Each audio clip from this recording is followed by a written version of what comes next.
We will always be devoted to Olivia Newton-John. The tributes continue to pour in. The singer and actress died Monday morning after a long battle with cancer. Her husband said that she was surrounded by family and friends at her California ranch in her final moments, but she touched lives all around the world. Yeah, so this morning we are taking a look back at her life and legacy and her time right here on Good Day DC. Olivia Newton-John had a career spanning more than 5 decades, which brought her adoring fans the world over. But her story began in Cambridge, England, back in 1948. When she was 5 years old, she and her family moved to Melbourne, Australia. And that's where Newton-John landed her first big break, winning a talent contest on a popular TV show, which earned her a trip to London. By the age of 15, she had formed an all-girl group. Appearances on daytime TV shows and weekly pop music programs followed. But she'll forever be remembered as Sandy in the 1978 movie musical Grease. Tell me about it, Stud. The role, alongside John Travolta, catapulted the singer-actress into superstardom. But she had a long list of credits to her name, selling more than 100 million albums worldwide and winning multiple awards, including 4 Grammys and 9 American Music Awards. She had 10 #1 hits in all, including 1981's Physical, which also landed her on Billboard magazine's Top 100 Songs of All Time list and Sexiest Song of All Time.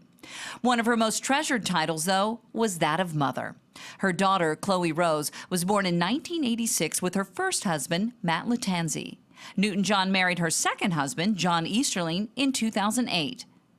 Health issues took center stage in 1992 when she was first diagnosed with breast cancer.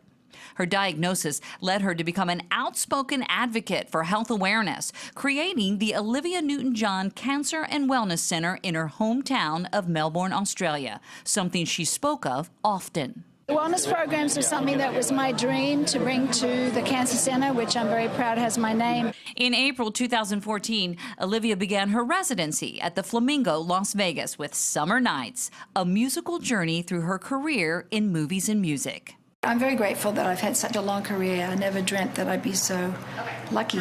She was touring her Live On album this year, which featured a collection of personal songs about grief and healing when she announced she had been diagnosed with cancer once again.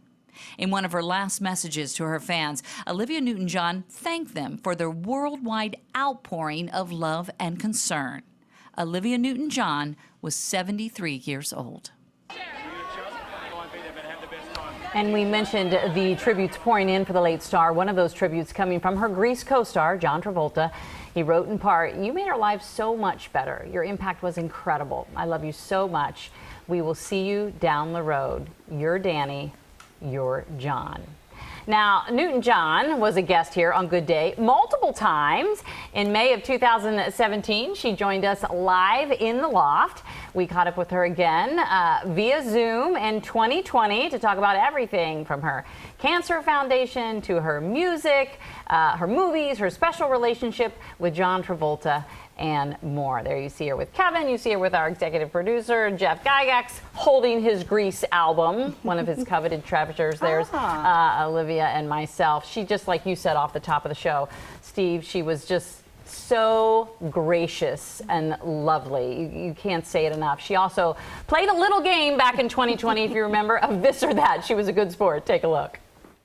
I'll say one thing or the other, and you tell me which one you prefer, okay? All right. Okay, leather pants or sweatpants? Sweatpants. Now. Xanadu or Sydney, Australia? Oh, goodness. Has to be Sydney, Australia. That's my heart home. Working out or getting physical? Oh, my goodness. That's a bit telling, isn't it? Probably getting physical. Yes, that's the Olivia Newton-John we love. A little more love or please, Mr. Please? A little more love. Twist of fate or you're the one that I want? Oh, gosh. They're both great. You're the one that I want. Ooh, ooh, ooh. You're the one that I want.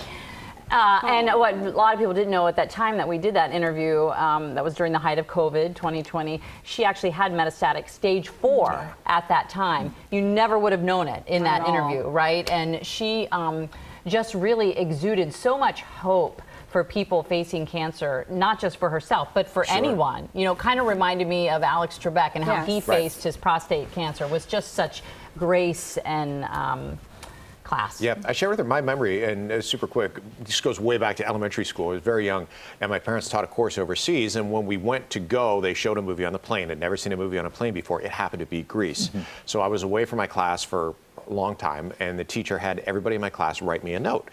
Everybody was more infatuated with the fact that we were able to see Grease on the plane than anything else. So I had all these little notes of people saying, man, that Grease movie sounded so cool and so fun. And that has stuck with me my entire life. Yeah, when I think of her, I think of a star because you see so many actors who try to sing and singers who try to act. She was great at both. All around talent and a great woman for sure. Olivia Newton-John, rest in peace, rise in glory. We'll be right back.